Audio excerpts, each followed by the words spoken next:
Welcome to the Weekday News Dump. I'm Sam. She's Rye. Let's dump some news. U.S. President Joe Biden has asked Congress for $105 billion, 9 of which will go directly to the humanitarian efforts of the Ukraine, Israel, and Gaza, while the remaining $96 billion will go towards reinforcing the Candy Crush level he's stuck on.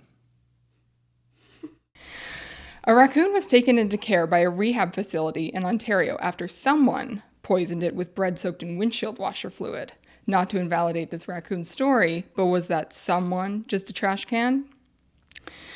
Ontario's raccoon rescue facility plans to close its doors due to insufficient donations, said the poison raccoon.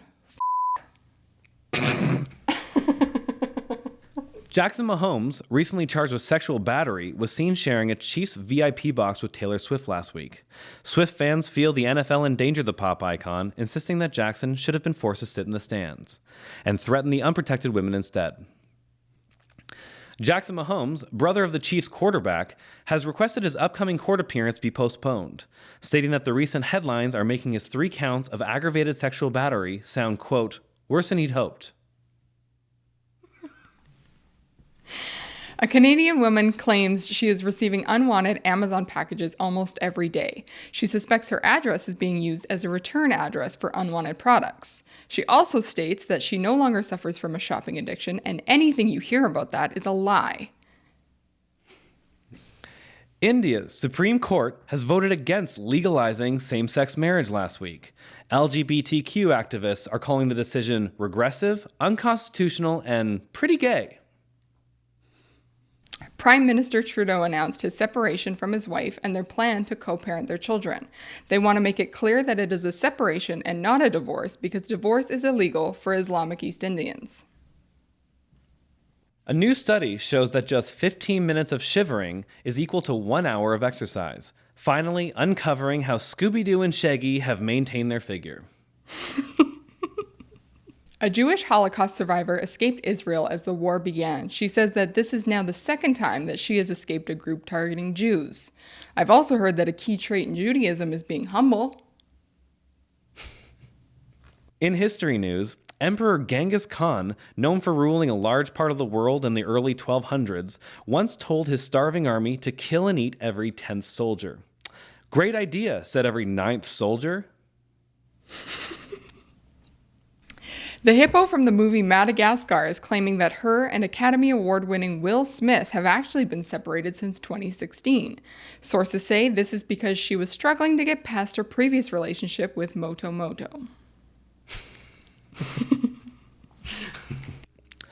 Tensions rose at a Dave Chappelle show last weekend after the comedian discussed his thoughts on the Israel-Gaza conflict. One upset audience member called Chappelle's views, quote, worse than the hundreds of civilians killed in Gaza tomorrow. 33 U.S. states are suing Facebook and Instagram for making social media too addictive for kids.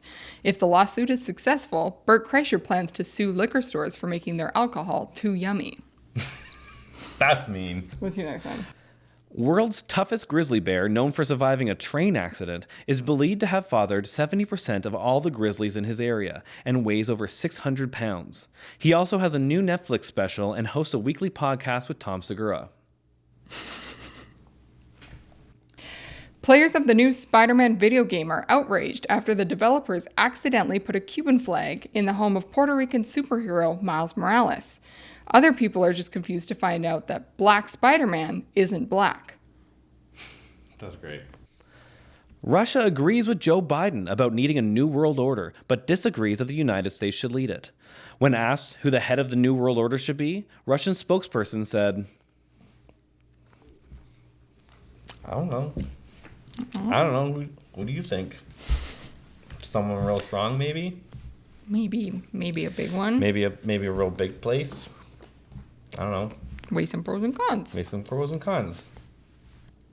An off-duty pilot is being charged with 83 counts of attempted murder after taking mushrooms for the first time and proceeding to pull both emergency shutoff handles to the aircraft, as well as attempt to open the emergency exits. Guess you could say he had 2 bad trips that day. A new technology can diagnose type 2 diabetes with 90% accuracy from hearing you talk for just 10 seconds. There's still work to do, however, as I can diagnose someone with diabetes from 3 seconds of looking at them. Smokes Poutinerie says the founder of the fast food chain has died at just 50 years old. What? How? Studies have shown running 5 times a week for 30 minutes will increase your lifespan by 7 to 9 years, but may also increase how much of a friggin' dork you are. Oh, boom! Friggin' dorks. Friggin' dorks. A new trend on TikTok has shown that headaches and migraines can be solved by simply dipping your feet in hot water. Tylenol and Advil have responded by saying, no, it doesn't. Climate activists in Canada are calling for lakes and rivers to be air-conditioned as the increased water temperatures are overheating migrating fish. The plan is to install the AC units once we find their windows. Trump has sparked concern this week after he forgot what city he was in during his Iowa campaign. Uh-oh, Trump. Does somebody have a case of the Bidens? That's it for the Weekday News Dump. I'm Sam. She's right. And that's Bobby behind the camera. You guys have been great.